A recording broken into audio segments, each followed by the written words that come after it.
Max Baruero, pilote de jet freeride professionnel. D'accord Musso, je fais aussi du freeride avec Max.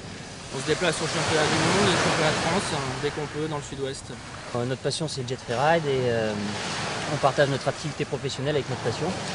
On travaille beaucoup pour d'une part essayer de faire monter ce sport qui existe depuis seulement 10 ans maintenant à peu près.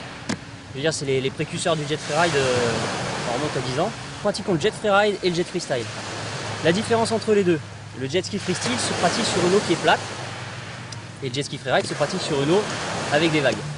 Ces deux catégories s'axent sur des machines qui sont préparées différemment, à savoir bien sûr des moteurs modifiés par rapport à des jets d'origine, comme ici nous avons un super jet qui est complètement modifié avec des moteurs très puissants et des bras, des directions modifiées, des coques modifiées, mais qui reste néanmoins assez lourd, qui permet d'être assez maniable dans les vagues et qui nous permet d'être assez radical.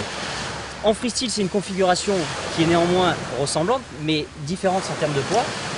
C'est-à-dire que nous avons des moteurs très puissants, très poussés, des coques modifiées, des bras raccourcis, etc.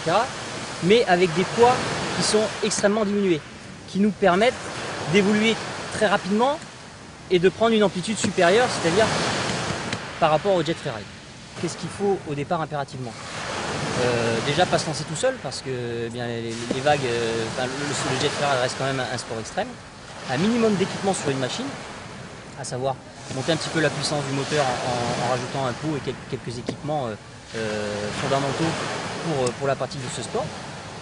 Une direction qui est un petit peu plus courte, un peu plus radicale et qui braque un peu plus. Si on veut regarder à l'arrière, on peut rajouter un trim pour les figures comme le backflip ou des figures de ce style-là. Et l'impératif, le fondamental dans le freeride, c'est les cales. Pour se fixer les pieds à l'arrière du jet, dans les sauts droits, dans les sauts avec des rotations, pour ne pas perdre la machine en route. Dire longue vie tout simplement au jet freeride, au jet freestyle, au jet ski tout court, parce que c'est finalement une grande famille. Et longue vie au East Coast Freerider.